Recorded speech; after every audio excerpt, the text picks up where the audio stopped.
Citadel of Lost Ships by Leigh Douglas Brackett. Read by Phil Chenevert.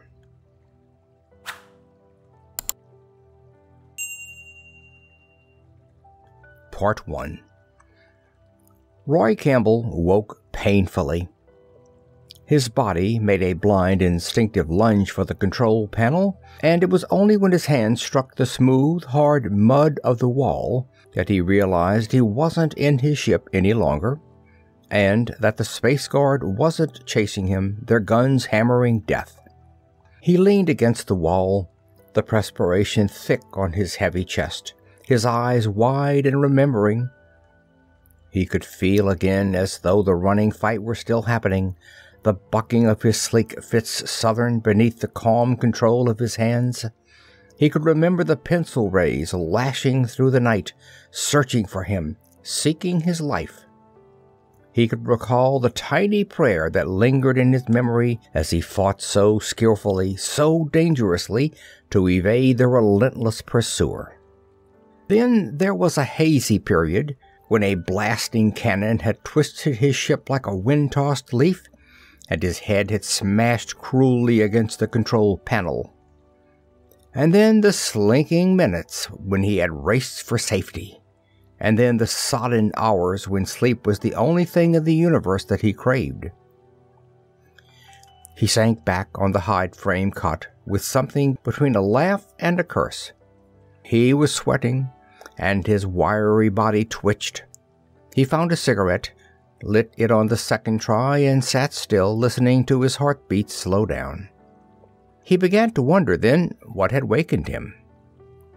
It was night, the deep indigo night of Venus. Beyond the open hut door, Campbell could see the Leigh trees swaying a little in the hot, slow breeze. It seemed as though the whole night swayed like a dark blue veil.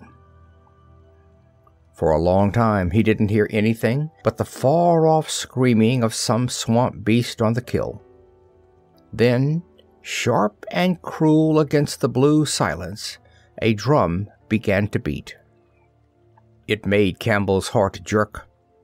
The sound wasn't loud, but it had a tight, hard quality of savagery, something as primal as the swamp and as alien, no matter how long a man lived with it. The drumming stopped. The second, perhaps, the third ritual prelude. The first must have wakened him. Campbell stared with narrow, dark eyes at the doorway.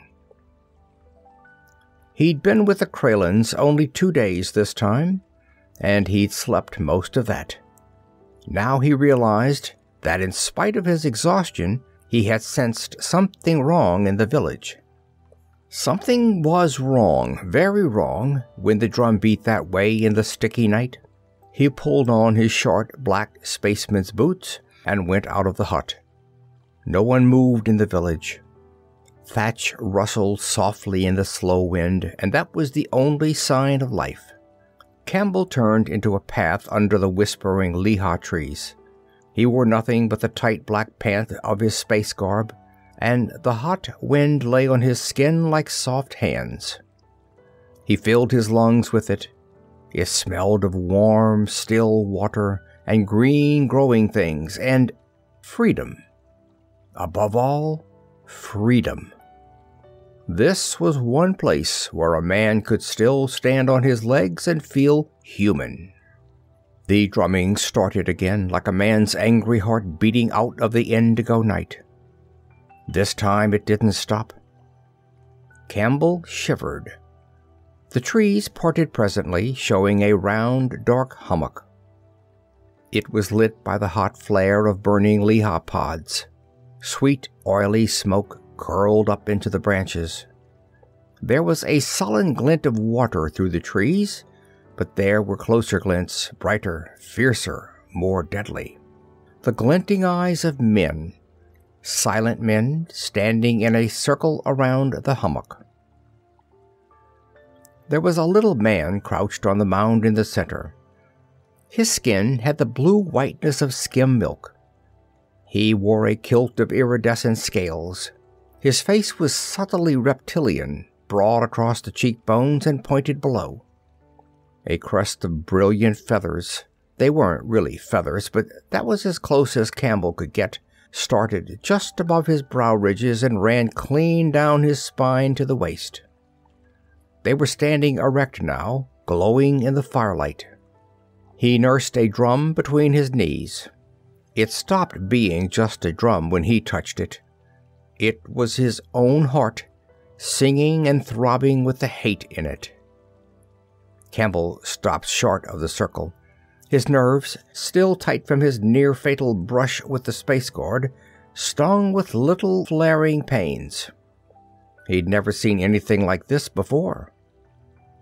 The little man rocked slightly, looking up into the smoke. His eyes were half closed. The drum was part of him and part of the indigo night.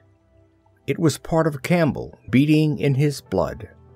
It was the heart of the swamp, sobbing with hate and a towering anger that was as naked and simple as Adam on the morning of creation. Campbell must have made some involuntary motion, because a man standing at the edge of the hummock turned his head and saw him. He was tall and slender, and his crest was pure white, a sign of age. He turned and came to Campbell, looking at him with opalescent eyes. The firelight laid the Earthman's dark face in sharp relief, the lean, hard angles, the high-bridged nose that had been broken and not set straight, the bitter mouth. Campbell said in pure liquid Venusian, "What is it, Father?" The Kralen's eyes dropped to the Earthman's naked breast. There was black hair on it, and underneath the hair ran twisting, intricate lines of silver and deep blue, tattooed with exquisite skill. The old man's white crest nodded. Campbell turned and went back down the path. The wind and the Leigh trees, the hot blue night beat with the anger and the hate of the little man with the drum. Neither spoke until they were back in the hut. Campbell lit a smoky lamp. The old Kralen drew a long, slow breath. "My almost son," he said, "this is the last time I can give you refuge. When you are able, you must go and return no more." Campbell stared at him. "But, Father, why?" The old man spread long blue-white hands. His voice was heavy. "Because we, the Kralens, shall have ceased to be." Campbell didn't say anything for a minute. He sat down on the hide-frame cot and ran his fingers through his black hair. "Tell me, Father," he said quietly, grimly. The Kralen's white crest rippled in the lamplight. "It is not your fight." Campbell got up. "Look, you've saved my neck more times than I can count. You've accepted me as one of your own. I've been happier here than any— well, skip that. But don't say it isn't my fight." The pale, triangular old face smiled, but the white crest shook.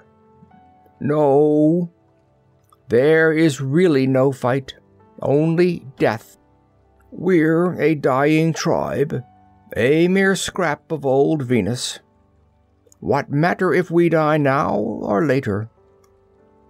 Campbell lit a cigarette with quick, sharp motions. His voice was hard. "Tell me, Father, all and quick." Opalescent eyes met his. "It is better not." "I said, tell me." "Very well," the old man sighed. "You would hear, after all. You remember the frontier town of Leigh?" "Remember it?" Campbell's white teeth flashed. "Every dirty stone in it, from the pumping conduits on up. Best place on 3 planets to fence hot stuff." He broke off, suddenly embarrassed. The Kralen said gently, "That is your affair, my son. You've been away a long time. Leigh has changed. The Terra-Venusian coalition government has taken it for the administrative center of Tahara province." Campbell's eyes, at the mention of the coalition government, acquired a hot, hard brightness. He said, "Go on." The old man's face was cut from marble, his voice stiff and distant. "There have been men in the swamps. Now word has been sent us. It seems there is coal here, and oil, and certain minerals that men prize. They will drain the swamps for many miles and work them." Campbell let smoke out of his lungs very slowly. "Yeah? And what becomes of you?" The Kralin turned away and stood framed in the indigo square of the doorway. The distant drum sobbed and shouted. It was hot, and yet the sweat turned cold on Campbell's body. The old man's voice was distant and throbbing and full of anger like the drum. Campbell had to strain to hear it. "They will take us and place us in camps in the great cities. Small groups of us, so that we are divided and split. Many people will pay to see us, these strange remnants of old Venus. They will pay for our skills in the curing of leshen skins, and in the writing of quaint music and tattooing. We will grow rich." Campbell dropped the cigarette and ground it on the dirt floor. Knotted veins stood out on his forehead, and his face was cruel. The old man whispered, "We will die first." It was a long time since anyone had spoken. The drumming had stopped, but the echo of it throbbed in Campbell's pulses. He looked at his spread, sinewy hands on his knees and swallowed because the veins of his neck were swollen and hurting. Presently he said, "Couldn't you go further back into the swamps?" The old Kralin spoke without moving. He still stood in the doorway, watching the trees sway in the slow wind. "The Nahali live there. Besides, there is no clean water, and no earth for crops. We are not lizard eaters." "I've seen it happen," said Campbell somberly, "on Earth and Mars and Mercury and the moons of Jupiter and Saturn. Little people driven from their homes, robbed of their way of life, exploited, and for the gaping idiots in the trade centers. Little people who didn't care about progress and making money. Little people who only wanted to live and breathe and be let alone." He got up in a swift, savage rush and hurled a gourd of water crashing into a corner and sat down again. He was shivering. The old Kralin turned. "Little people like you, my son?" Campbell shrugged. "Maybe. We worked our farm for 300 years. My father didn't want to sell. They condemned it anyhow. It's underwater now, and the dam runs a hell of a big bunch of factories." "I'm sorry." Campbell looked up, and his face softened. "I've never understood," he said. "You people are the most law-abiding citizens I ever met. You don't like strangers, and yet I blunder in here, hot on the lamb and ugly as a swamp dragon, and you—" He stopped. It was probably the excitement that was making his throat knot up like that. The smoke from the lamp stung his eyes. He blinked and bent to trim it. "You were wounded, my son, and in trouble. Your quarrel with the police was none of ours. We would have helped anyone. And then, while you had fever and your guard was down, you showed that more than your body needed help. We gave you what we could." "Yeah," said Campbell huskily. He didn't say it, but he knew well enough that what the Kralins had given him had kept him from blowing his top completely. Now the Kralins were going the way of the others, straws swept before the great broom of progress. Nothing could stop it. Earth's empire surged out across the planets, building, bartering, crashing across time and custom and race to make money and the shining steel cage of efficiency. A cage wherein a sheep could live happily enough, well-fed and opulent. But Campbell wasn't a sheep. He tried it, and he couldn't bleat in tune. So he was a wolf now, alone and worrying the flock. Soon there wasn't going to be a place in the solar system where a man could stand on his own feet and breathe. He felt stifled. He got up and stood in the doorway, watching the trees stir in the hot indigo gloom. The trees would go. Wells and mines, slag and soot and clattering machinery, and men in sweat-stained shirts laboring night and day to get, to grow, to produce. Campbell's mouth twisted, bitter and sardonic. He said softly, "God help the unconstructive." The old Kralin murmured, "What happened to those others, my son?" Campbell's lean shoulders twitched.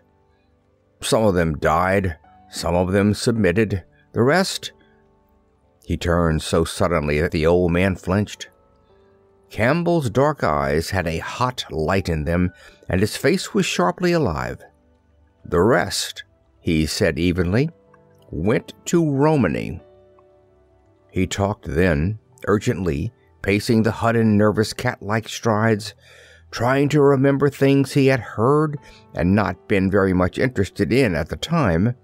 When he was through, the Kralin said, "It would be better, infinitely better, but—" He spread his long, pale hands, and his white crest drooped. "But there is no time. Government men will come within 3 days to take us. That was the time set. And since we will not go—" Campbell thought of the things that had happened to other rebellious tribes. He felt sick, but he made his voice steady. "We'll hope it's time, Father. Romany is in an orbit around Venus now. I nearly crashed it coming in. I'm going to try anyhow. If I don't, well, stall as long as you can." Remembering the drum and the way the men had looked, he didn't think that would be long. He pulled on a loose shirt of green spider silk, slung the belt of his heavy needle gun over one shoulder, and picked up his black tunic. He put his hand on the Kralin's shoulder and smiled. "We'll take care of it, Father." The old man's opalescent eyes were shadowed. "I wish I could stop you. It's hopeless for us, and you are hot, is that the word?" Campbell grinned. "Hot," he said, "is the word. Blistering. The Coalition gets awfully mad when someone pulls their own hijacking stunt on them, but I'm used to it." It was beginning to get light outside. The old man said quietly, "The gods go with you, my son." Campbell went out, thinking he'd need them. It was full day when he reached his hidden ship, a sleek, souped-up Fitz Southern that had the legs of almost anything in space. He paused briefly by the airlock, looking at the sultry green of Leigh trees under a pearl-gray sky, the white mist lapping around his narrow waist. He spent a long time over his charts, feeding numbers to the calculators. When he got a setup that suited him, he took the Fitz Southern up on purring copters, angling out over the deep swamps. He felt better with the ship under his hands. The planetary patrol blanket was thin over the deep swamps, but it was vigilant. Campbell's nerves were tight. They got tighter as he came closer to the place where he was going to have to begin his loop over to the night side. He was just reaching for the rocket switch when the little red light started to flash on the indicator panel. Someone had a detector beam on him, and he was morally certain that the somebody was flying a patrol boat. There was one thing about the Venusian atmosphere.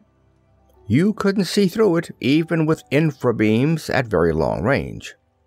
The intensity needle showed the patrol ship still far off, probably not suspicious yet, although stray craft were rare over the swamps.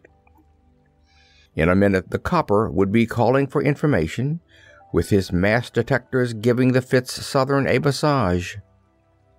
Campbell didn't think he'd wait. He slammed in the drive rockets, holding them down till the tubes warmed. Even held down, they had plenty. The Fitz Southern climbed in a whipping spiral. The red light wavered, died, glowed again. The copper was pretty good with his beam. Campbell fed in more juice.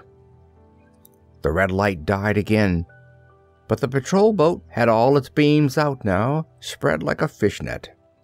The Fitz Southern struck another, lost it, struck again, and this time she didn't break out.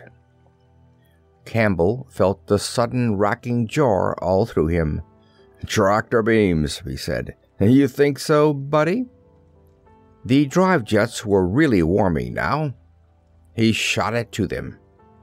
The Fitz Southern hung for a fractional instant, her triple-braced hull shuddering so that Campbell's teeth rang together. Then she broke, blasting up right through the netted beams. Campbell jockeyed his port and starboard steering jets. The ship leaked and skittered wildly. The copper didn't have time to focus full power on her anywhere, and low power to the Fitz Southern was a nuisance and nothing more. Campbell went up over the patrol ship, veered off in the opposite direction from the one he intended to follow, hung in a tight spiral until he was sure he was clean, and then dived again. The patrol boat wasn't expecting him to come back. The pilot was concentrating on where Campbell had gone, not where he had been. Campbell grinned, opened full throttle, and went skittering over the curve of the planet to meet the night shadow rushing toward him. He didn't meet any more ships. He was way off the trade lanes and moving so fast that only blind luck could tag him. He hoped the patrol was hunting for him in force, back where they'd lost him. He hoped they'd hunt a long time. Presently he climbed on slowed and muffled jets out of the atmosphere. His black ship melted indistinguishably into the black shadow of the planet. He slowed still more, just balancing the Venus drag, and crawled out toward a spot marked on his astrogation chart. An outer patrol boat went by too far off to bother about. Campbell lit a cigarette with nervous hands. It was only a quarter smoked when the object he'd been waiting for loomed up in space. His infrabeam showed it clearly. A round, plate-shaped mass about a mile in diameter, built of 3 tiers of spaceships. Hulks, ancient, rusty, pitted things that had died and not been decently buried, welded together in a solid mass by lengths of pipe let into their carcasses. Before, when he had seen it, Campbell had been in too much of a hurry to do more than curse it for getting in its way. Now he thought it was the most desolate, God-forsaken mass of junk that had ever made him wonder why people bothered to live at all. He touched the throttle, tempted to go back to the swamps. Then he thought of what was going to happen back there and took his hand away. "Hell," he said, "I might as well look inside." He didn't know anything about the internal setup of Romany, what made it tick and how. He knew Romany didn't love the Coalition, but whether they would run to harboring criminals was another thing. It wouldn't be strange if they had been given pictures of Roy Campbell and told to watch for him. Thinking of the size of the reward on him, Campbell wished he were not quite so famous. Romany reminded him of an old-fashioned circular mousetrap. Once inside, it wouldn't be easy to get out. Of all the platinum-plated saps, he snarled suddenly, why am I sticking my neck out for a bunch of semi-human swamp crawlers anyhow? He didn't answer that. The leading edge of Romany knifed toward him. There were lights in some of the hulks, mostly in the top layer. Campbell reached for the radio. He had to contact the big shots. No one else would give him what he needed. To do that, he had to walk right up to the front door and announce himself. After that, the manual listed the wavelength he wanted. He juggled the dials and verniers, wishing his hands wouldn't sweat. Spaceship Black Star calling Romany. Calling Romany. His screen flashed, flickered, and cleared.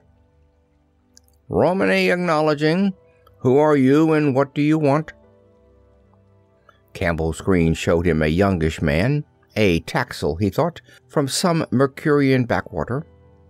He was ebony black and handsome, and he looked as though the sight of Campbell affected him like stale beer.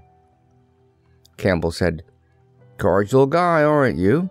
I'm Thomas Black, trader out of Terra, and I want to come aboard. That requires permission. Yeah? Okay, connect me with the boss. The Taxel now looked as though he smelled something that had been dead a long time. Possibly you mean Iran Mok, the chief counselor? Possibly, admitted Campbell. I do. If the rest of the gypsies were anything like this one, they sure had a hate for outsiders. Well, he didn't blame them. The screen blurred. It stayed that way while Campbell smoked 3 cigarettes and exhausted his excellent vocabulary. Then it cleared abruptly. Iran Mok sounded Martian, but the man pictured on the screen was no Martian. He was an Earthman, with a face like a wedge of granite and a frame that was all gaunt bones and thrusting angles. His hair was thin, pale red and fuzzy.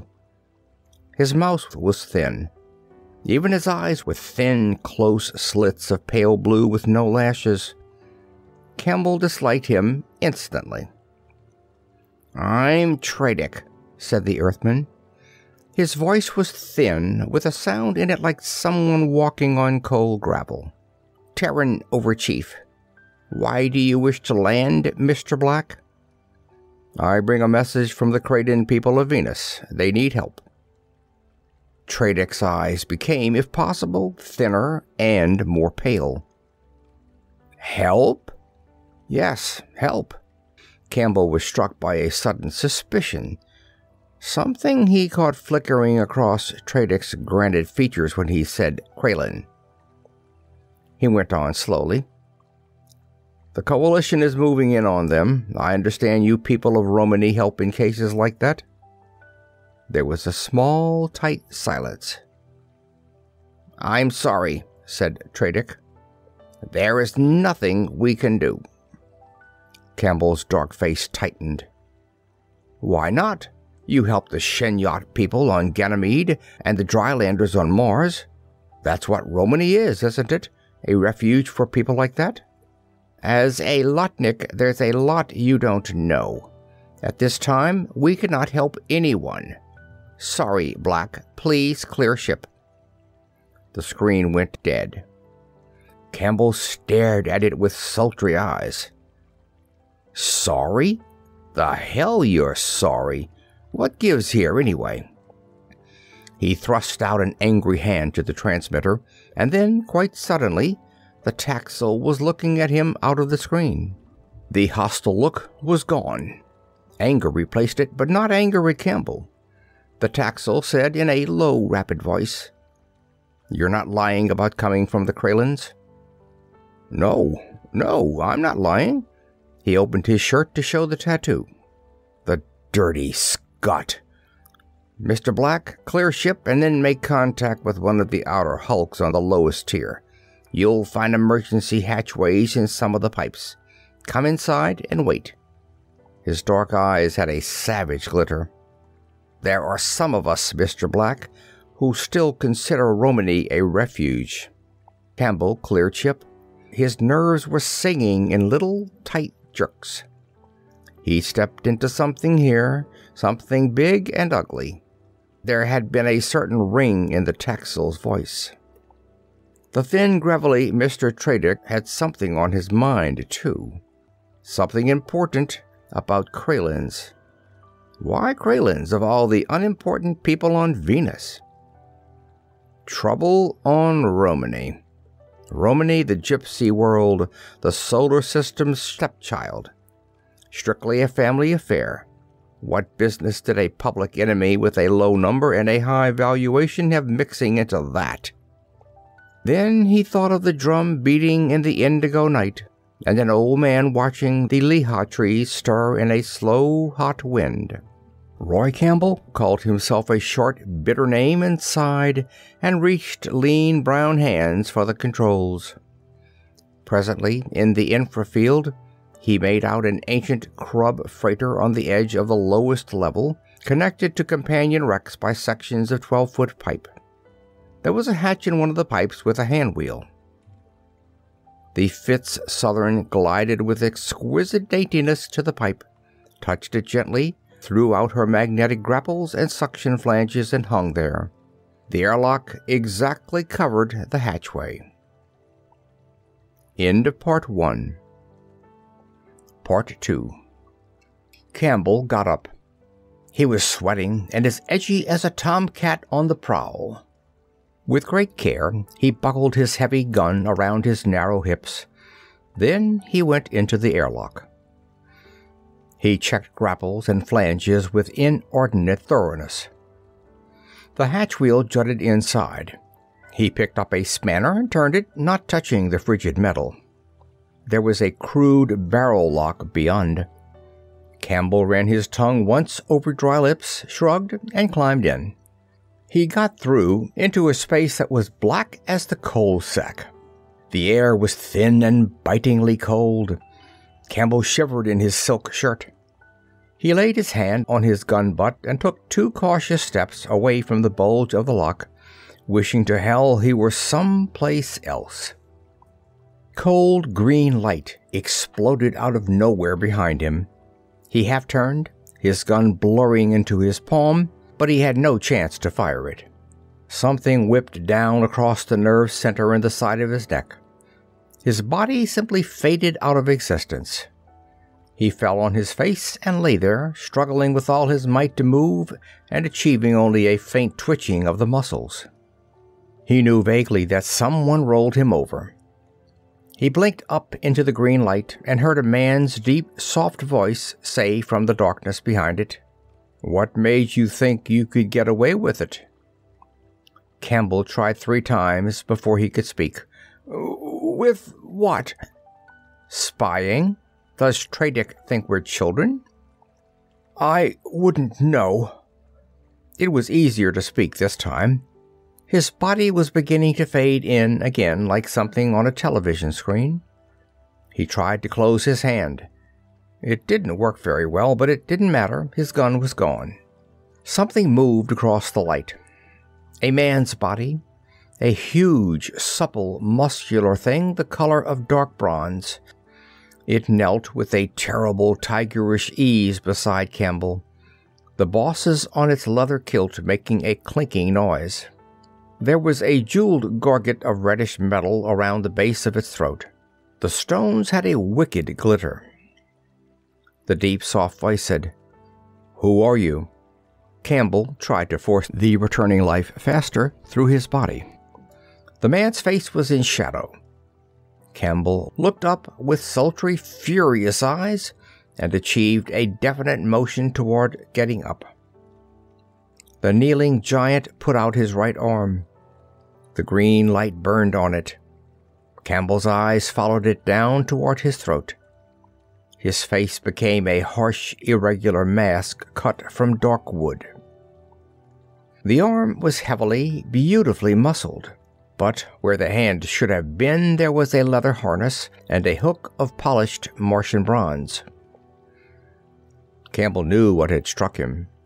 The thin, hard curve of that hook more potent than the edge of any hand. The point pricked his throat just over the pulse on the left side. The man said softly, "Lie still, little man, and answer." Campbell lay still. There was nothing else he could do. He said, "I'm Thomas Black, if that helps. Who are you?" "What did Tradick tell you to do?" "To get the hell out. What gives with you?" If that Taxel was spreading the word about him, he'd better hurry. Campbell decided to take a chance. The guy with the hook didn't seem to love Tradick. "The black boy in the radio room told me to come aboard and wait. Seems he's sore at Tradick, too. So am I. That makes us all pals, doesn't it?" "You lie, little man." The deep voice was quietly certain. "You were sent to spy. Answer." The point of the hook put the exclamation point on that word. Campbell winced away. He wished the log wouldn't call him little man. He wouldn't remember ever having felt more hopelessly scared. He said, "Damn your eyes, I'm not lying. Check with the Taxel. He'll tell you." "And betray him to Tradick? You're clumsy, little man." The hook bit deeper. Campbell's neck began to bleed. He felt all right otherwise. He wondered whether he'd have a chance of kicking the man in the stomach before his throat was torn out. He tried to draw further away, but the pipe wall wouldn't give. A woman's voice spoke then, quite suddenly, from beyond the green light. Campbell jumped. He hadn't even thought about anyone else being there. Now it was obvious that someone was holding the light. The voice said, "Wait, Mara. Zord is calling me now." It was a clear, low voice. It had music in it. Campbell would have loved it if it had croaked, but as it was, it made his nerves prick with sheer ecstasy. The hook lifted out of the hole it had made, but it didn't go away. Campbell raised his head a little. The lower edge of the green light spilled across a pair of sandaled feet. The bare white legs above them were as beautiful as the voice, in the same strong, clear way. There was a long silence. Mara, the man with the hook, turned his face partly into the light. It was oblong and scarred and hard as beaten bronze. The eyes in it were smoky ember, set aslant under a tumbled crest of tawny hair. After a long time, the woman spoke again. Her voice was different this time. It was angry, and the anger made it sing and throb like the Kralen's drum. "The Earthman is telling the truth, Mara. Zard sent him. He's here about the Kralens." The big man, a Martian drylander, Campbell thought, from somewhere around Kesh, got up fast. "The Kralens?" "He asked for help, and Tradick sent him away." The light moved closer. "But that's not all, Mara. Tradick has found out about us. Old Ekla talked. They're waiting for us at the ship." Mara turned. His eyes had a greenish, feral glint, like those of a lion on the kill. He said, "I'm sorry, little man." Campbell was on his feet now and reasonably steady. "Think nothing of it," he said dourly. "A natural mistake."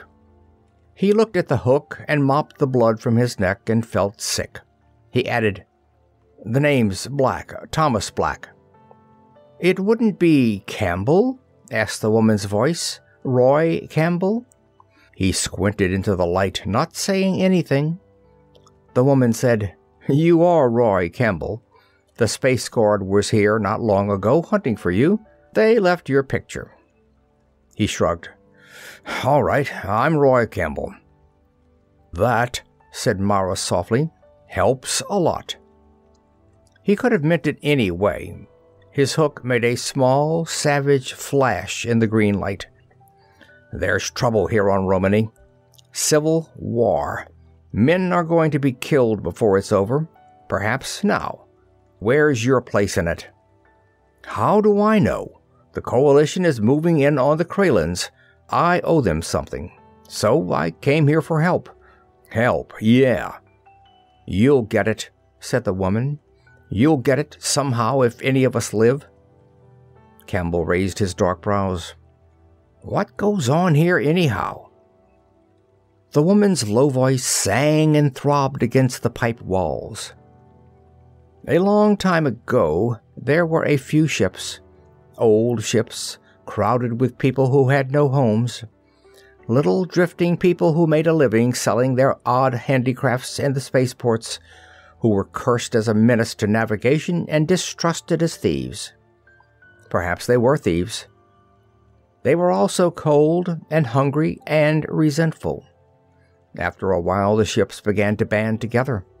It was easier that way. They could share food and fuel and talk and exchange ideas. Space wasn't so lonely. More and more ships drifted in. Pretty soon there were a lot of them. A new world, almost. They called it Romany, after the wandering people of Earth, because they were gypsies too, in their own way. They clung to their own ways of life. They traded with the noisy, tramping people on the planet they had been driven away from because they had to. But they hated them, and were hated, just as gypsies always are. It wasn't an easy life, but they were free in it. They could stand anything as long as they were free.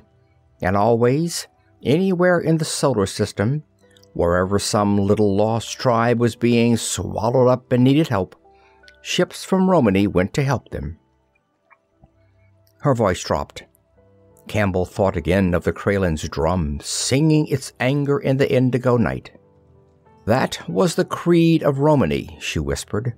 Always to help, always to be a refuge for the little people who couldn't adjust themselves to progress, who only wanted to die in dignity and peace. And now, said Mara summarily, there is civil war. Campbell drew a long, unsteady breath. The woman's voice throbbed in him, and his throat was tight. He said, Tradick? Mara nodded. Tradick. But it's more than that. If it were only Tradick, it wouldn't be so bad. He ran the curve of his hook over his scarred chin, and his eyes burned like candle flames. Romany is growing old and soft. That's the real trouble. Decay. Otherwise, Tradick would have been kicked into space long ago. There are old men in the council, Campbell. They think more of comfort than they do of, well, yeah, I know. What's Tradick's angle? I don't know. He's a strange man. You can't get a grip on him. Sometimes I think he's working for the Coalition. Campbell scowled. Could be. You gypsies have a lot of wild talents and some unique skills. I've met some of them. The man that controlled them would be sitting pretty. The Coalition would like it, too. The woman said bitterly, and they could always exhibit us, tours at so much a head. So quaint, a cross-section of a lost world. Tradick's the strong man, Mara went on. Eron Mok is chief counselor. But he does as Tradick tells him. The idea is that if Romany settled down and stopped getting into trouble with the planetary coalitions, we can have regular orbits, regular trade, and so on. In other words, said Campbell dryly, stop being Romany. You understand. A pet freak, a tourist attraction, a fat source of revenue. Again the savage flash of the hook. A damned circus. And Tradick, I take it, has decided that you're endangering the future of Romany by rebellion and put the finger on you. Exactly. Mara's yellow eyes were bright and hard, meeting Campbell's. Campbell thought about the Fitz Southern outside and all the lonely reaches of space where he could go. There were lots of Coalition ships to rob, a few plague spots left to spend the loot in. All he had to do was walk out. But there was a woman's voice with a note in it like a singing angry drum. There was an old man's voice murmuring, Little people like you, my son?" It was funny how a guy could be alone and not know he minded it, and then suddenly walk in on perfect strangers and not be alone anymore, alone inside, that is, and know that he had minded it like hell. It had been that way with the Kraylins. It was that way now. Campbell shrugged. "I'll stick around." He added irritably, "Sister, will you for Pete's sake get that light out of my eyes?" She moved it, shining it down. "The name's Moore, Stella Moore." He grinned. "Sorry, so you do have a face after all." It wasn't beautiful. It was pale and heart-shaped, framed in a mass of unruly red-gold hair. There were long gray eyes under dark gold brows that had never been plucked, and a red, sullen mouth. Her teeth were white and uneven when she smiled. He liked them. The red of her sullen lips was their own. She wore a short tunic the color of Tokay grapes, and the body under it was long and clean-cut. Her arms and throat had the whiteness of pearl. Mara said quietly, "Contact Zard. Tell him to throw the PA system wide open and say we're taking the ship now to get the Kraylins." Stella stood absolutely still. Her gray eyes took on an eerie, remote look, and Campbell shivered slightly. He'd seen telepathy often enough in the system's backwaters, but it never seemed normal. Presently she said, "It's done," and became human again. The green light went out. "Power," she explained. "Besides, we don't need it. Give me your hand, Mr. Campbell." He did, with absolutely no aversion. "My friends," he said, "generally call me Roy." She laughed, and they started off, moving with quick sureness in the black, icy darkness. The ship, it seemed, was up on the second level, on the edge of the living quarters. Down here was all the machinery that kept Romany alive: heat, light, water, air and cooling systems, and a lot of storage hulks. The third tier was a vast hydroponic farm, growing the grain and fruit and vegetables that fed the Romany thousands. Stumbling through pipes and dismantled hulks that smelled of sacking and dried vegetables and oil, Campbell filled in the gaps. The leaders of the rebel element had held a meeting down here in secret. Mara and the girl had been coming from it when Campbell blundered into them. The decision had been to rescue the Kraylins no matter what happened. They'd known about the Kraylins long before Campbell had. Gypsies trading in Leigh had brought word. Now the Kraylins were a symbol over which two points of view were clashing in deadly earnest. Remembering Tradick's thin, harsh face, Campbell wondered uneasily how many of them would live to take that ship away. He became aware gradually of a broken, rhythmic tap and clank transmitted along the metal walls. "Hammers," said Stella softly. "Hammers and riveters and welders, fighting rust and age to keep Romany alive. There's no scrap of this world that wasn't discarded as junk and reclaimed by us." Her voice dropped. "Including the people." Campbell said, "They're scrapping some beautiful things these days." She knew what he meant. She even laughed a little. "I was born on Romany. There are a lot of Earth people who have no place at home." "I know." Campbell remembered his father's farm with blue, cold water over the fields instead of sky. "And Tradick? He was born here too, but the taint is in him." She caught her breath in a sudden sharp cry. "Mara! Mara! It's Zard!" They stopped. A pulse began to beat under Campbell's jaw. Stella whispered, "He's gone. I felt him call, and now he's gone. He was trying to warn us." Mara said grimly, "Tradick's got him then. Probably knocked him out while he was trying to escape from the radio room." "He was frightened," said Stella quietly. "Tradick has done something. He wanted to warn us." Mara grunted. "Have your gun ready, Campbell. We go up now." They went up a wooden ladder. It was suddenly getting hot. Campbell guessed that Romany was in the sun again. The Martian opened a door at the top very, very slowly. A young, vibrant voice sang out, "All clear." They piled out of the doorway. 4 or 5 husky young Haniki barbarians from Venus stood grinning beside 2 bound and slumbering Earthmen. Campbell stared past them. The air was still and hot, hung with veils of steamy mist. There was mossy earth dotted with warm pools. There were Leigh trees, sultry green under a pearly light that was still brightening out of indigo gloom. A slow, hot breath of wind stirred the mist and the Leigh trees. It smelt of warm, still water and growing things and freedom. Campbell drew a long breath. His eyes stung and the veins in his neck hurt. He knew it was a dead hulk with an iron sky above pearl-gray mist, but it smelt of freedom.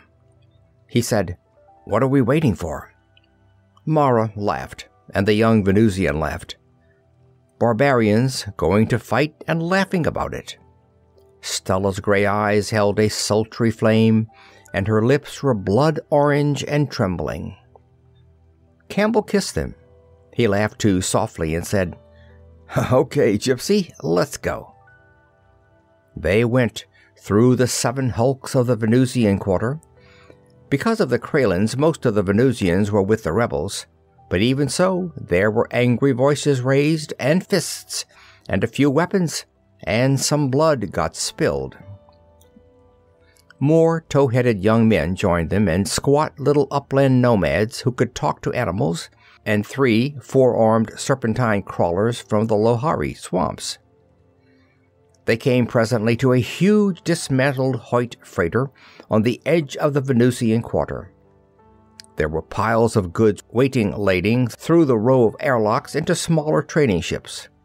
Mara stopped, his gorget shooting wicked jeweled sparks in the sunlight that seared in through half-shuttered ports, and the others flowed in behind him.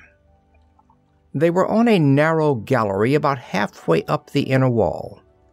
Campbell looked down. There were people on the ladders and the 2 balcony levels below. A sullen, ugly mob of people from Earth, from Venus, from Mars and Mercury, and the moons of Jupiter and Saturn. Men and near men and sheer monstrosities, silent and watching in the hot light. Here a crest of scarlet antenna burning, there the sinuous flash of a scaled back, and beyond that, the slow, ominous weaving of light black tentacles. A creature like a huge blue spider with a child's face let out a shrill, unearthly scream. "Traitor! Traitor!" The whole packed mass on the ladders and the galleries stirred like a weird tapestry caught in a gust of wind. The rushing whisper of their movement, their breathing, and their anger sang across Campbell's nerves in points of fire. Anger. Anger in the Kralin's drum and Stella's voice and Mara's yellow eyes. Anger like the sunlight, hot and primal. The anger of little men flogged into greatness. A voice spoke from across the deck below, cold, clear, without the faintest tremor. "We want no trouble. Return to your quarters quietly." "The Kralins!" The name came thundering out of all those angry throats, beating down against the gaunt, erect figure standing in the forefront of a circle of Earthmen guarding the locks with ready guns. Tradik's thin, red head never stirred from its poised erectness. "The Kralins are out of your hands now. They harbored a dangerous criminal, and they are now being imprisoned in Leigh to answer for it." Roy Campbell gripped the iron railing in front of him. It seemed to him that he could see, across all that space, the cold, bright flame of satisfaction in Tradik's eyes. The thin, calm voice slid across his eardrums with the cruel impersonality of a surgeon's knife. The criminal, Roy Campbell, is now on Romany. The Space Guard is on its way here now. For the sake of the safety of your families, for the future of Romany, I advise no one to hide him or help him escape." Campbell stood still, not moving or speaking, his hard, dark face lined and dead, like old wood. From a great distance, he heard Mara's smothered, furious curse, the quick catch of Stella's breath, the sullen breathing and stirring of the mob that was no longer sure what it wanted to do. But all he could see was the pale, kind face of an old man smiling in the warm blue night, and the dirty, sordid stones of Leigh. A voice spoke from behind the circle of armed men. Campbell heard it with some part of his brain. An old voice, dry and rustling, possessed of great dignity and great pain. "My children," it said, "have patience. Have faith that we, your leaders, have the good of Romany at heart." Campbell looked with dead, dark eyes at the speaker standing beside Tradick. A small man in a robe of white fur, a Martian from one of the polar cities, frail, black-eyed, grave and gently strong. "Remember the cold, the hunger, the uncertainty we have endured. We have a chance now for security and peace. Let there be no trouble, now or when the Space Guard comes. Return to your quarters quietly." "Trouble!" Mara's voice roared out across the hot, still air. Every face down there below turned up toward the balcony. Campbell saw Tradick start and speak to one of the guards. The guard went out, not too fast. Campbell swore under his breath, and his brain began to tick over again, swift and hard. Mara thundered on, a bronze titan in the sultry glare. His gorget, his yellow eyes, the bosses on his kilt, held points of angry flame. "You, Iran Mok, a Martian, have you forgotten Kesh and Balakar and the wells of Tamboyna? Can you crawl to the Coalition like a Sindar for the sake of the bones they throw you? You, Tradick, you sold us out. Since when have Lotniks been called to meddle in Romany's affairs?" Tradick's cold voice was quite steady. "The Kralins are beyond reach, Mara. A revolt will get you nothing. Do you want blood on your hands?" "My hand," said Mara softly. His hook made a burning, vicious arc in the hot light. "If there's blood on this, the Coalition spilled it when their frontier marshal lopped my sword hand for raising it against him." The mob stirred and muttered, and Campbell said swiftly, "Tradick's right, but there's still a chance if you want to take it." Stella Moore put a hand on Mara's arm. "How?" Tradick was still pretending he hadn't seen Campbell, pretending there weren't men crawling through dark tunnels to trap him. "It'll mean trouble. It may mean death or imprisonment. It's a 1,000,000 to 1 shot. You'd better give me up and forget it." The point of Mara's hook pricked under his jaw. "Speak quickly, little man. Okay, tell him to behave, then get me out of here fast." Tradick's men knew their way around. A lot of gypsies, moreover, who weren't with Tradick, joined the hunt with a Lotnik. They didn't want trouble with the Space Guard. Campbell stumbled through a maze of dark and stifling passages, holding Stella's hand and thinking of the Space Guard ships sweeping closer. They were almost caught a dozen times trying to get across Romany to the Fitz Southern. The hunt seemed to be an outlet for the pent feelings of Romany. Campbell decided he would never go hunting again. But then, just above where his ship lay, they stepped into a trap. They were in the Saturnian quarter, in the hulk devoted to refugees from Titan. There were coolers working here. There was snow on the barren rocks, glimmering in weird light like a dark rainbow. "The caves," said Stellamore. "The Baraki." There was an echoing clamor of voices all around them, footsteps clattering over metal and icy rock. They ran, breathing hard. There were some low cliffs and a ledge, and then caves with queer blue-violet fires burning in them. Creatures sat at the cave mouths. They were small, vaguely anthropoid, dead white, and unpleasantly rubbery. They were quite naked, and their single eyes were phosphorescent. Mara knelt. "Little fathers, we ask shelter in the name of freedom." The shouts and the footsteps were closer. There was sweat on Campbell's forehead. One of the white things nodded slightly. "No disturbance," it whispered. "We will have no disturbance of our thoughts. You may shelter to stop this ugly noise." "Thank you, little father." Mara plunged into the cave with the others on his heels. Campbell snarled, "They'll come and take us." Stella's sullen lips smiled wolfishly. "No, watch." The cave, the violet fire, was suddenly gone. There was a queer darkness, a small electric shiver across Campbell's skin. He started, and the girl whispered, "Telekinesis. They've built a wall of force around us. On the outside it seems to be rock like the cave wall." Mara moved, the bosses on his kilt clinking slightly. "When the swine are gone, there's a trap in this hulk leading down to the pipe where your ship is. Now, tell us your plan." Campbell made a short, bitter laugh. "Ha! Plan hell! It's a gamble on a fixed wheel, and you're fools if you play it. And if we don't, I'm going anyway. The Kraylans, well, I owe them something." "Tell us the plan." He did, in rapid, nervous sentences, crouched behind the shielding wall of thoughts from those alien brains. Mara laughed softly. "By the gods, little man, you should have been a Keshi."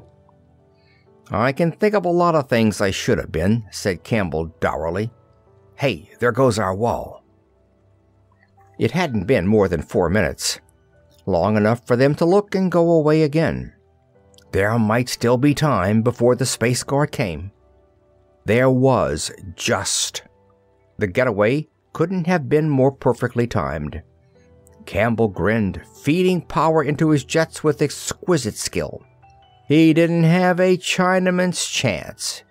He thought probably the gypsies had less than that of coming through. But the Kraylans weren't going to rot in the slave pens of Leigh because of Roy Campbell. Not while Roy Campbell was alive to think about it. And that, of course, might not be long. He sent the Fitz Southern shooting toward the right side of Venus in full view and still throttled down. The Space Guard ships, 9 fast patrol boats, took out after him, giving Romany the go-by. No use stopping there. No mistaking that lean black ship, or whose hands were on the controls. Campbell stroked the firing keys, and the Fitz Southern purred under him like a cat. Just for a second he couldn't see clearly. "I'm sorry, old girl," he said, "but that's how it has to be." It was a beautiful chase. The guard ships pulled every trick they knew, and they knew plenty. Campbell hunched over the keys, sweating, his dark face set in a grin that held no mirth. Only his hands moved with nervous, delicate speed. It was the ship that did it. They slapped tractors on her and she broke them. They tried to encircle her and she walked away from them. That slight edge of power, that narrow margin of speed, pulled Roy Campbell away from what looked like instant easy capture. He got into the shadow, and then the Space Guard began to get scared as well as angry. They stopped trying to capture him. They unlimbered their blasters and went to work. Campbell was breathing hard now through his teeth. His dark skin was oiled with sweat, pulled tight over the bones and the ridges of muscles and the knotted veins. Deliberately, he slowed a little. A boat flamed past the starboard ports. He slowed still more and veered the slightest bit. The Fifth Southern was alive under his hands. He didn't speak when the next bolt struck her, not even to curse. He didn't know he was crying until he tasted the salt on his lips. He got up out of the pilot's seat, and then he said one word. "Judas!" The follow-up of the first shot blasted the control panel. It knocked him back across the cockpit, seared and scorching from the fusing metal. He got up somehow and down the passage to the lock compartment. There was a lot of blood running down his cheek, but he didn't care. He could feel the ship dying under him. The timers were shot. She was running away in a crazy blind spiral, racking her plates apart. He climbed into his vac suit. It was a special one, black even to the helmet, with a super-powerful harness rocket with a jet illegally baffled. He hoped his hands weren't too badly burned. The ship checked brutally, flinging him hard into the bulkhead. Tractors. He clawed toward the lock, an animal whimper in his throat. He hoped he wasn't going to be sick inside the helmet. The panel opened. Air blasted him out into jet-black space. The tiny, spearing flame of the harness rocket flickered briefly and died, unnoticed among the trailing fires of the derelict. Campbell lay quite still in the blackened suit. The Space Guard ships flared by, playing the Fifth Southern like a tarpon on the lines of their tractor beams. Campbell closed his eyes and cursed them, slowly and without expression, until the tightness in his throat choked him off. He let them get a long way off. Then he pressed the plunger of the rocket, heading down for the night-shrouded swamps of Tahara Province. End of Part 2. Part 3. He retained no very clear memory of the trip. Once, when he was quite low, a spaceship blazed by over him, heading toward Leigh. There were still about 8 hours' darkness over the swamps. He landed, eventually, in a clearing he was pretty sure only he knew about. He'd used it before when he'd had stuff to fence in Leigh, and wasn't sure who owned the town at the time. He'd learned to be careful about those things. There was a ship there now, a smallish trader of the interlunar type. He stared at it, not really believing it was there. Then, just in time, he got the helmet off. When the world stopped turning over, he was lying with his head in Stella Moore's lap. She had changed her tunic for plain spaceman's black, and it made her face look whiter and lovelier in its frame of black hair. Her lips were still sullen and still red. Campbell sat up and kissed them. He felt much better. Not good, but he thought he'd live. Stella laughed and said, "Well, you're recovering." He said, "Sister, you're good medicine for anything." A hand, which he recognized as Mara's, materialized out of the indigo gloom. It had a flask in it. Campbell accepted it gladly. Presently, the icy deadness around his stomach thawed out, and he could see things better.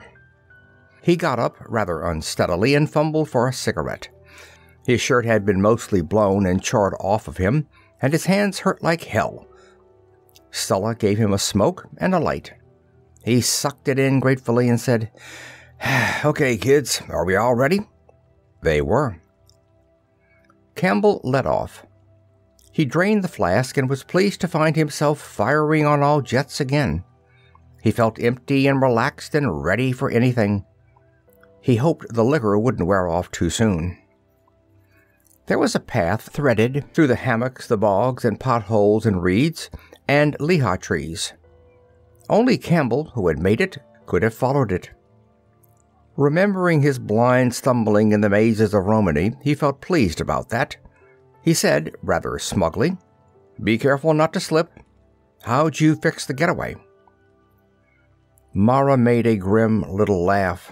"Huh, Romany was a madhouse hunting for you. Some of the hot-headed boys started minor wars over policy on top of that. Tradick had to use most of his men to keep order.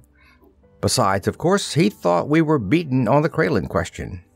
There were only 4 men guarding the lock, said Stella. Mara and a couple of the Paniki boys took care of them. Campbell remembered the spaceship flashing toward Leigh. He told them about it.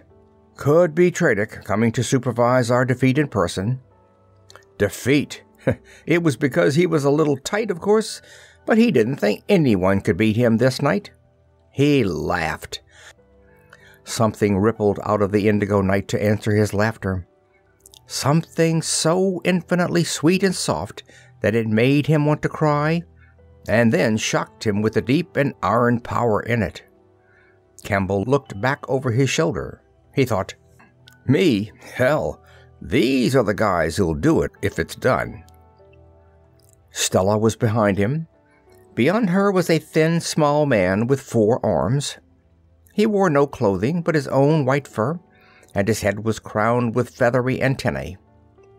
Even in the blue night, the antennae in the man's eyes burned living scarlet.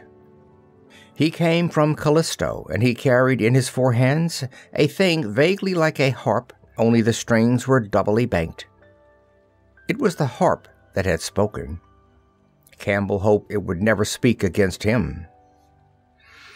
Mara brought up the rear, swinging along with no regard for the burden he wore. Over his naked shoulder, Campbell could see the still white face of the Baraki from Titan, the little father who had saved them from the hunters. There were tentacles around Mara's big body like white ropes. 4 gypsies and a public enemy. 5 little people against the Taro-Venusian coalition. It didn't make sense. A hot, slow wind stirred the Leigh trees. Campbell breathed it in and grinned. What does? He wondered, and stooped to part a tangle of branches. There was a stone-lined tunnel beyond. Here we go, children. Join hands and make like little mousies. He took Stella's hand in his left. Because it was Stella's, he didn't mind the way it hurt. In his right, he held his gun. He led them quickly and quietly along the disused branch of an old drainage system that he had used so often as a private entrance. Presently, they dropped to a lower level and the conduit system proper. When the rains were on, the drains would be running full. Now they were only pumping seepage. They waited in pitch darkness, bypassed a pumping station through a side tunnel once used for coal storage by one of Leigh's cautious businessmen, and then found steep, slippery steps going up. Careful, whispered Campbell. He stopped them on a narrow ledge and stood listening. The Callistan murmured with faint amusement. There is no one beyond. Antenna over ears. Campbell grinned and found a hidden spring. Leigh is full of these things, he said. The boys used to keep their little wars going just for fun, and every smart guy had several bolt holes. Maps used to sell high. They emerged in a very deep, very dark cellar. It was utterly still. Campbell felt a little sad. He could remember when Martian Mox was the busiest thieves' market in Leigh, and a man could hear the fighting even here. He smiled bitterly and led the way upstairs. Presently they looked down on the main gate, the main square, and the slave pens of Leigh. The surrounding streets were empty, the buildings mostly dark. The Coalition had certainly cleaned up when it took over the town. It was horribly depressing. Campbell pointed.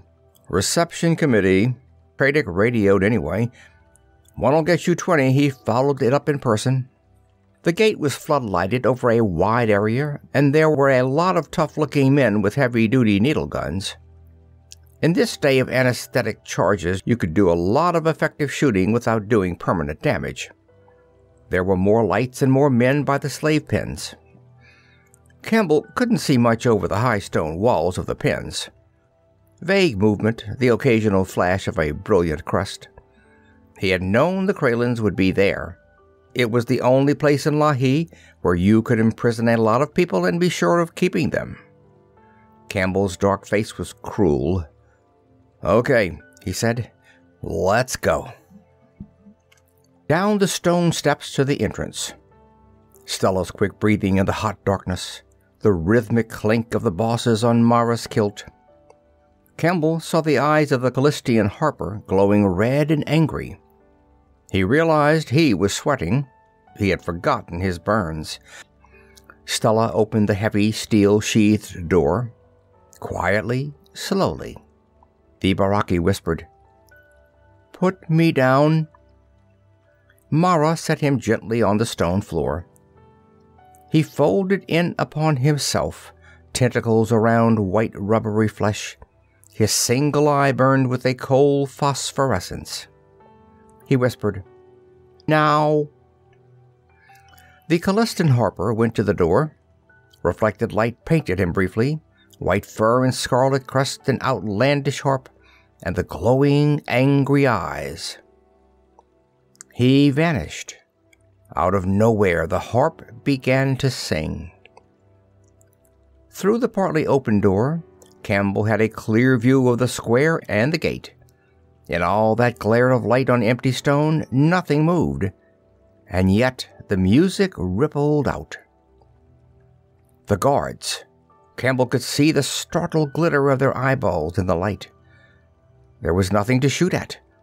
The harping was part of the night, as all-enveloping and intangible.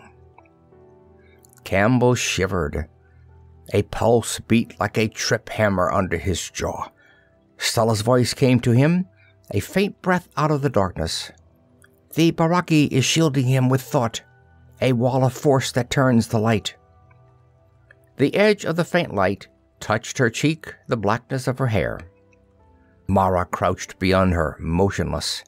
His hook glinted dully, curved and cruel. They were getting only the feeble backwash of the harping. The Callistan was aiming his music outward.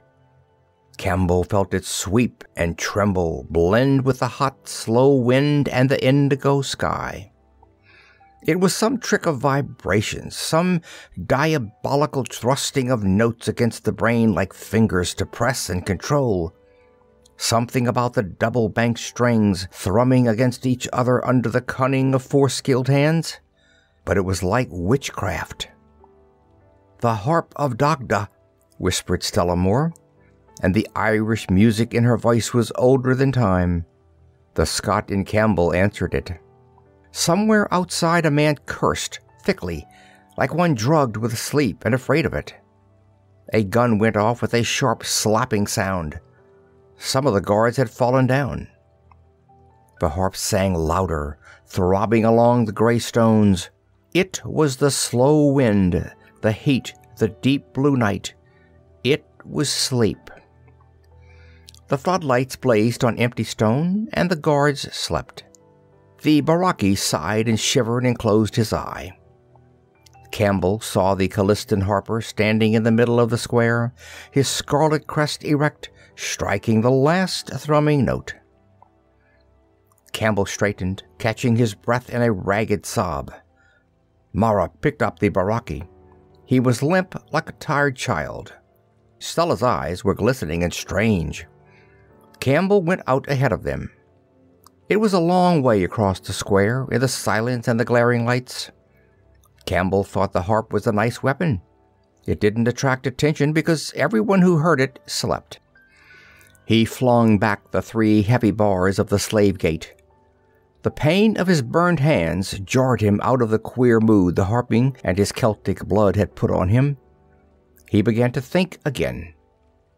"Hurry!" he snarled at the Kralins. "Hurry up!" They came pouring out of the gate.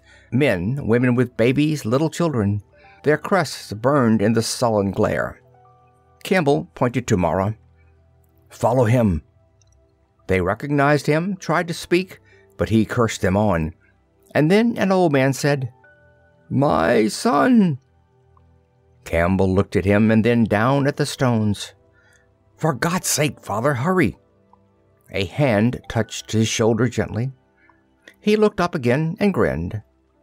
He couldn't see anything. "Get the hell on, will you?" Somebody found the switch, and the nearer lights went out. The hand pressed his shoulder and was gone. He shook his head savagely. The Kraylins were running now toward the house. And then, suddenly, Mara yelled.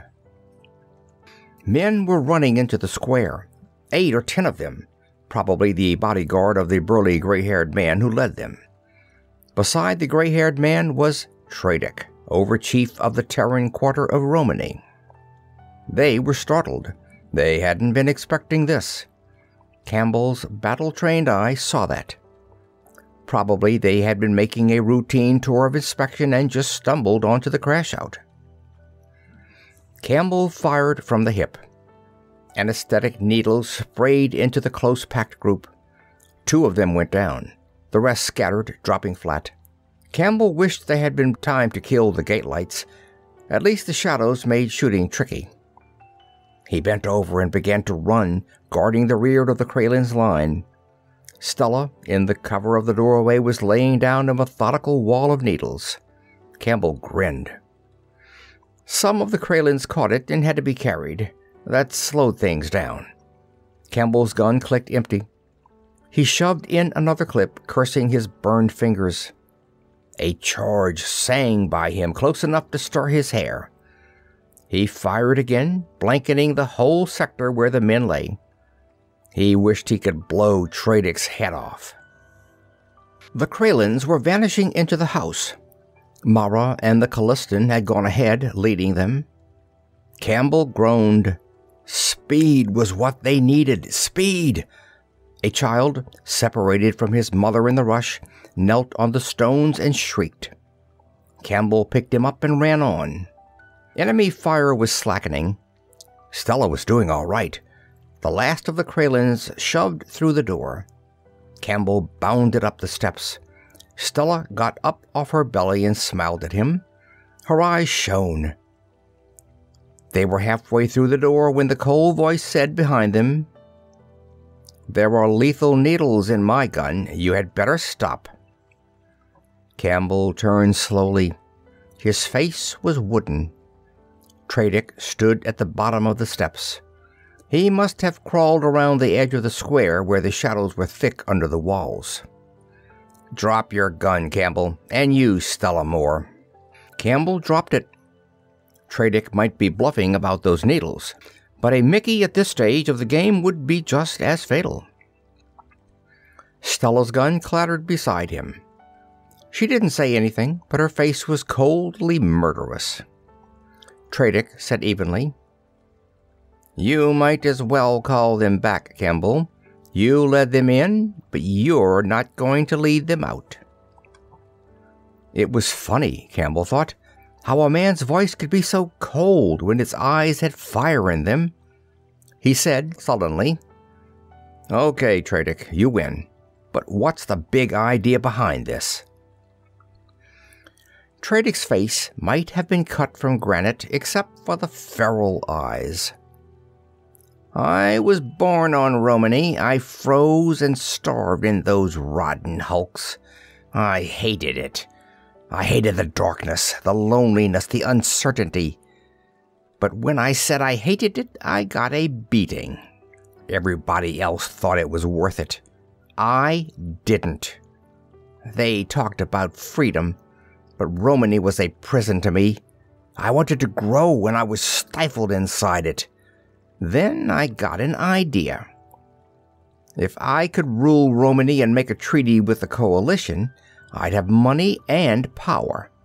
And I could fix it so no more kids would be brought up that way, cold and hungry and scared. Mara opposed me, and then the Kraylins became an issue." Tradick smiled, but there was no mirth or softness in it. "It's a good thing. The Coalition can take care of Mara and you others who were mixed up in this. My way is clear." Stella Moore said softly between her teeth, "They'll never forgive you for turning Romany people over to the Lotniks. There'll be war." Tradick nodded soberly. "No great change is made without bloodshed. I'm sorry for that. But Romany will be happier. We don't ask to be happy. We only ask to be free." Campbell said wearily, "Stella, take the kid, will you?" He held out the little Kralin, droopy and quiet now. She looked at him in quick alarm. His feet were spread but not steady, his head sunk forward. She took the child. Campbell's knees sagged. One seared arm in a tattered green sleeve came up to cover his face. The other groped blindly along the wall. He dropped rather slowly to his knees. The groping hand fell across the gun by Stella's foot. In one quick sweep of motion, Campbell got it, threw it, and followed it with his own body. The gun missed, but it came close enough to Tradick's face to make him move his head. The involuntary muscular contraction of his whole body spoiled his aim. The charge went past Campbell into the wall. They crashed down together on the stones. Campbell gripped Tradick's wrist, knew he couldn't hold it, let go with one hand and slashed backward with his elbow at Tradick's face. The gun let off again, harmlessly. Tradick groaned. His arm was weaker. Campbell thrashed over and got his knee on it. Tradick's other fist was savaging his already tortured body. Campbell brought his fist down into Tradick's face. He did it twice and wept and cursed because he was suddenly too weak to lift his arm again. Tradick was bleeding but far from out. His gun was coming up again. He didn't have much play, but enough. Campbell set his teeth. He couldn't even see Tradick, but he swung again. He never knew whether he connected or not. Something thrummed past his head. He couldn't say he heard it. It was more like feeling. But it was something deadly and strange. Tradick didn't make a sound. Campbell knew suddenly that he was dead. He got up, very slow, shaking and cold. The Callistan Harper stood in the doorway. He was lowering his hands, and his eyes were living coals. He didn't say anything. Neither did Stella. But she laughed, and the child stirred and whimpered in her arms. Campbell went to her. She looked at him with queer eyes and whispered, "I called him with my mind. I knew he'd kill." He took her face in his two hands. "Listen, Stella, you've got to lead them back. You've got to touch my mind with yours and let me guide you that way back to the ship." Her eyes widened sharply. "But you can come. He's dead. You're free now." "No." He could feel her throat quiver under his hands. Her blood was beating. So was his. He said harshly, "You fool. Do you think they'll let you get away with this? You're tackling the Coalition. They can't afford to look silly. They've got to have a scapegoat, something to save face. Romany so far is beyond planetary control. Slap your tractors on her, tow her out, clear out to Saturn if you have to. Nobody saw the Callistan. Nobody saw anybody but me and the Kralins and an unidentifiable somebody up here on the porch. Nobody, that is, but Tradick, and he won't talk. Do you understand?" She did, but she was still rebellious. Her sullen lips were angry, her eyes bright with tears and challenging. "But you, Roy?" He took his hands away. "Damn you, woman! If I hide out on Romany, I bring you into Space Guard jurisdiction. I'll be trapped, and Romany's last chance to stay free will be gone." She said stubbornly, "But you can get away. There are ships." "Oh, sure. But the Kralins are there. You can't hide them. The Coalition will search Romany. They'll ask questions. I tell you, they've got to have a goat." He was really weak now. He hoped he could hold out. He hoped he wouldn't do anything disgraceful. He turned away from her, looking out at the square. Some of the guards were beginning to stir. "Will you go?" he said. "Will you get the hell out?" She put her hand on him. "Roy—" He jerked away. His dark face was set and cruel. Do you have to make it harder? Do you think I want to rot on Phobos in their stinking mines with shackles on my feet? He swung around, challenging her with savage eyes. How else do you think Romany is going to stay free? You can't go on playing cat and mouse with the big shots this way. They're getting sick of it. They'll pass laws and tie you down.